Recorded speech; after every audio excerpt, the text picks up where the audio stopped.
is the excitement that it gives me for the longevity of our sport, actually. This is where I exist as a professional track cyclist. Everything else that I do outside of the Track Champions League has some kind of hint of I want to go to the Olympics about it. Whereas this series stands by itself. It attracts the best in the world by itself, and it crowns a champion on those terms. And yeah, I think that's what I love about it. What about the different format of racing? It's a bit more condensed, isn't it? Do you have to approach it in a different way? Is it the same? Yeah, it's it's half of an omnium, and it's my least favorite and most favorite parts of the four omnium event format. Uh, I guess it's nice in that the one I find more stressful, the scratch race, is always what opens the night, and I think you're going to be anxious regardless, going into an important race, and then it ends on the thing that's going to just empty your tank of the elimination race. And the sense of redemption that you get of racing back-to-back weekends, I think is really good. It does mean that you can sometimes get drawn into rivalries because, a slight from last week can still feel quite sharp just 7 days later. So, yeah, I really enjoy the format, get my teeth into it. Well, we'll take advantage of that chat of rivalries to introduce a rival for the next 3 and a bit weeks, Anita Stenberg from Norway. Thanks for joining us. Katie's just talked about the format of racing there. How do you see it racing week after week after week? And then this year, the second 2 weeks, it's night after night as well. Yeah, I think it's very exciting. Like you have to be in the Champions League, you have to be very consistent. Like you have to perform well every time. And that's kind of also what's a bit stressful, because if you fail in one race and the other ones are very consistent, it's a really big fight to get back in the top. And with the back-to-back weekends and also back-to-back days, you can also see if some riders, they might fatigue more. They can't really sleep or recover, and that will also affect the performance. And it's very exciting. Like everything keeps so fresh all the time. Aside from Katie in the Endurance League, who do you think are the other riders that we should all be looking out for? Well, I think Lara Gillespie, she's an upcoming rider. She's very strong and also a bit unpredictable. She can do things you don't really expect her to do. I'm also excited to see like Anna Morris. Like I have never raced against her before. Like I know that she's like the fastest endurance woman rider in the world, but how is she like in a bunch and how is she doing the sprints? I'm really excited to see what she's capable of. Well, we'll look forward to seeing that, and we'll throw the Women's Endurance League up into some questions in a minute. Let's go to the men. And Lyndsey, welcome to the UCI Track Champions League.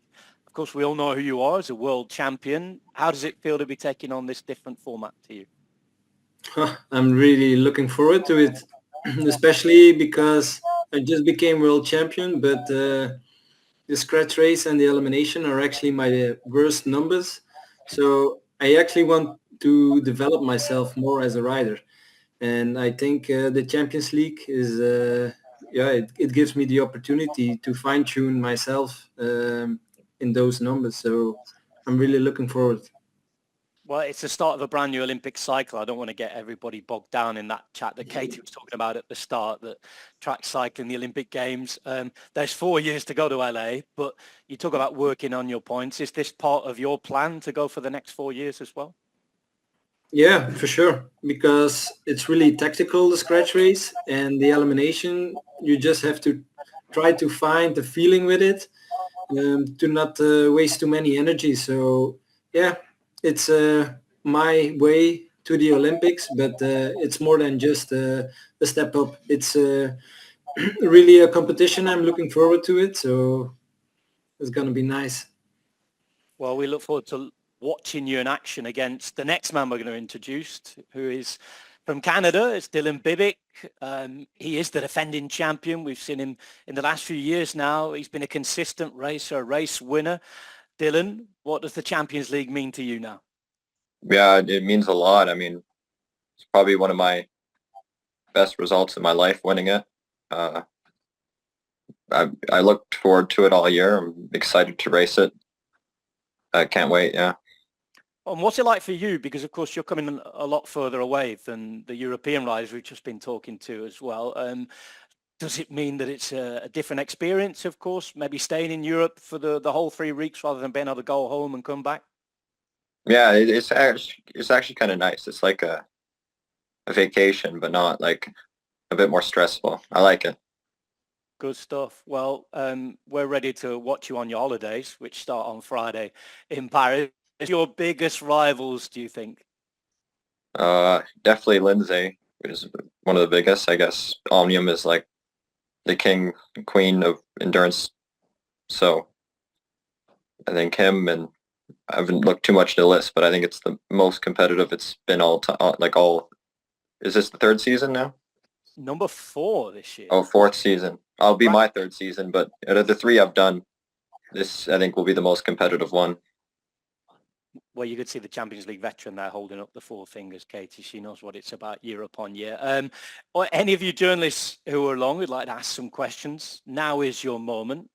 Can't see any questions yet, so I'm going to go around and just ask everybody whilst you're writing those questions how the form is. Starting with you, Katie. I'm working my way around the square on the screen here. And Katie, obviously well documented that it's an up and down. Yeah, I don't want you to ask you to have to go into all of that again, but how's the form now? Mental form is there, and that's half the game. So,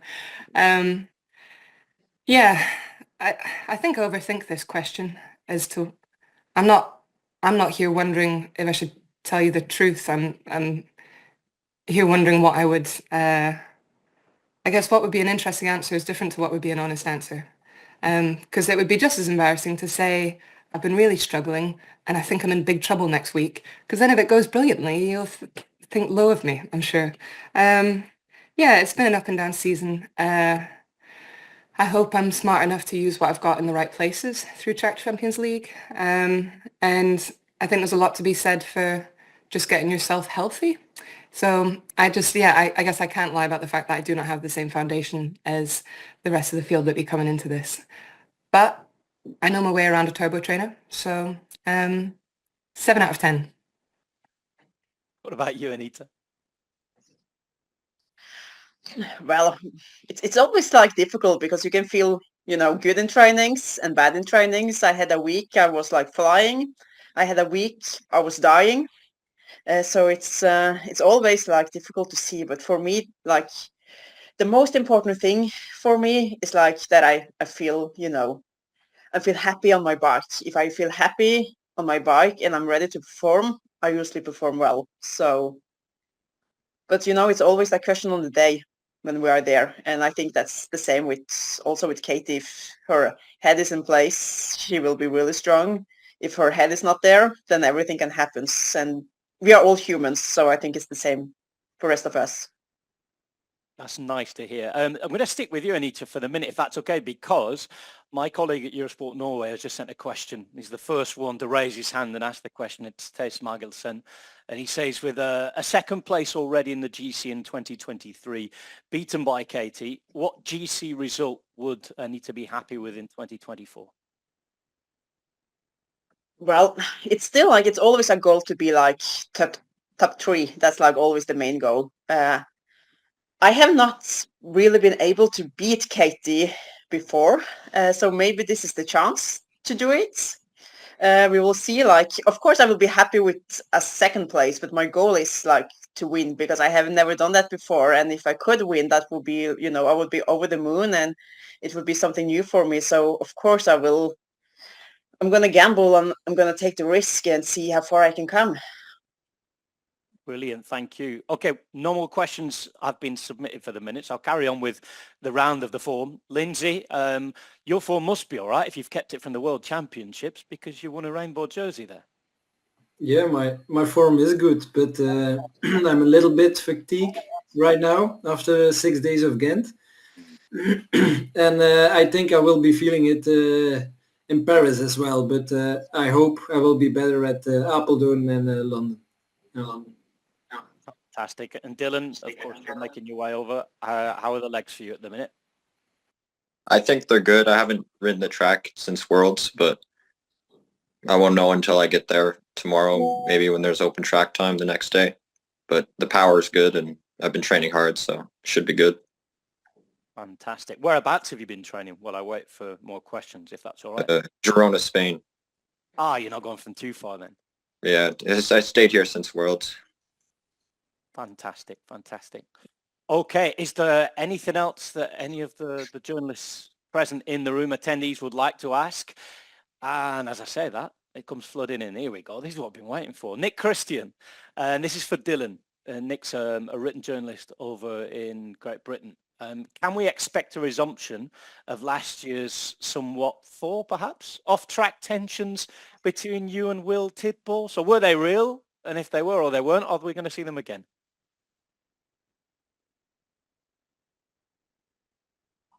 I don't know. I don't think there was too much tension, really. I think we brought the best of each other in racing. I think when you have I think rivals can be a good thing in most cases. Like, it makes him push him to the best, makes me push us to the best. We both improve. I think it's good. I say certainly as somebody who's looking for entertainment from my point of view, I hope we have more rivalries, and let's hope that this is what the Champions League's about developing in the next few years. Thanks for that, Nick. Any more questions before we let everybody get off to do what they have to do and prep for the Champions League? Just give it a couple of minutes if you want to write them in. It's funny on what Dylan was saying, how different it is, the taste you have as a spectator compared to the taste you have as a rider. So obviously, having Will Tidball as a teammate is really frustrating, but watching him on the track is a treat, you know? I think that it's the same of those people that you can have really nice friendships with on the sidelines, and I think that makes it easier to respect the kind of tussles that you get on the track, you know, when you can understand what somebody's incentives are. Their elbows, they don't feel as sharp. I find that as an onlooker, actually. I would say that for the benefit of those watching, being able to watch all of you, you seem like quite a close-knit community, the track cycling community. Of course, not everybody gets on, but a lot of people, I think, do get on more than it looks like on the telly. Well, it's funny, the thing that really I find stressful about road races is the inactive part, you know, which is where I guess they do a lot of their bonding, we'll say, you know, like when the racing just isn't happening. Whereas because you don't take a breath in a track race, there's plenty of time in track center, you know, and you are like traveling around the world with a group of about 26 people usually, from race to race. So it does become quite a tight-knit community. I really like it. Okay, last call for any questions. I know we've rattled through this, but there's been a couple of questions asked. Nothing else in. Felix Mattis, actually, from Radsport News in Germany. This one's for all four of you. Is there anything that you could change or you wish to change about the Track Champions League? Any other disciplines coming in, for example, different rules, a point system change? Anything that you're thinking about? And of course, I'll add to what Felix is asking. This is season 4 now, isn't it? So most of you, apart from Lyndsey, have had a chance to experience it.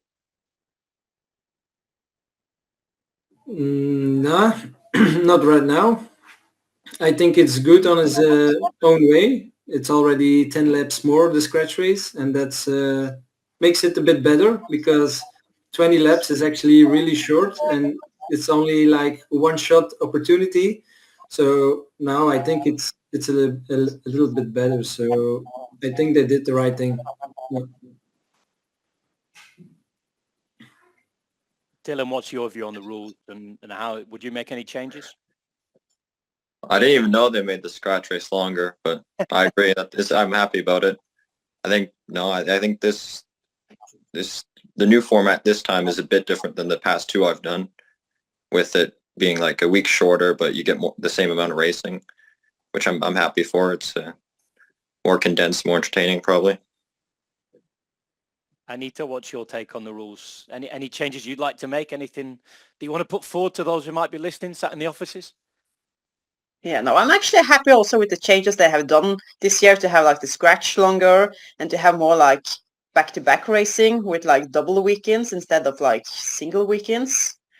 Well, it could also be maybe fun to try something else than scratch once in a while, but like maybe have like a tempo race or something, you know, something different. But otherwise, I really love Champions League. Like I think it's a really great concept. Katie, any views on this? Dreaming, or like playing with the idea for whether you could do a half and half. So the first half of an Omnium is behind closed doors, and then the part that's Track Champions League would be elimination race and points race.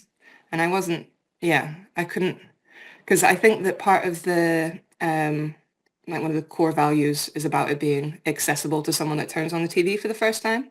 And I really do back that.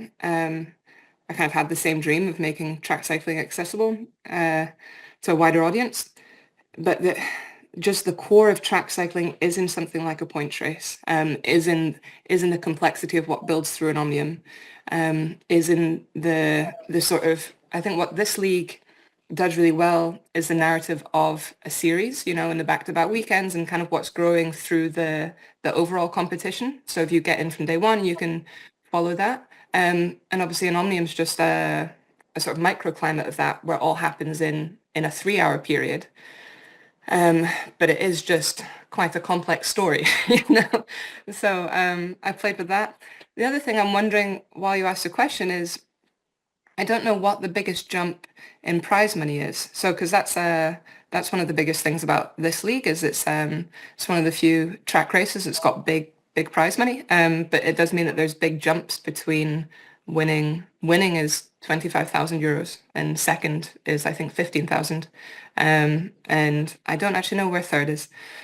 And the difference that, you know, messing up an elimination race can make is huge. Like one of the biggest dramas was I think it was 2023. Kirsten Wild pulled a foot in one of the elimination races, or no, that was it. I think someone hit into her. Whatever it was, she had a sort of terse conversation with a comm of like, you've just cost me $5,000, you know?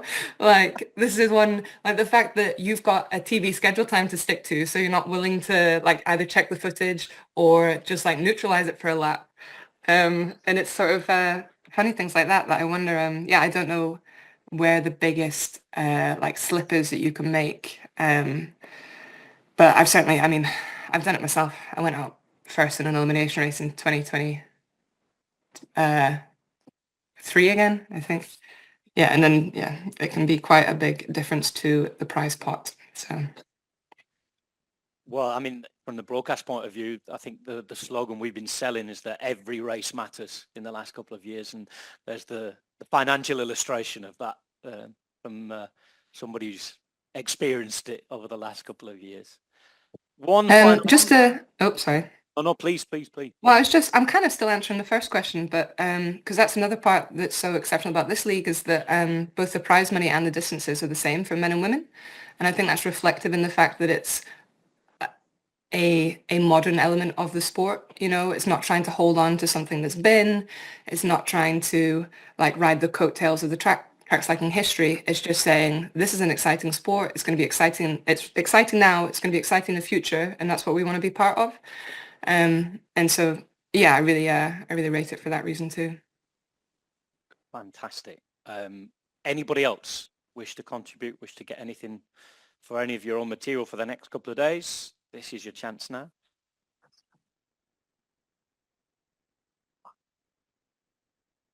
Give it 30 more seconds.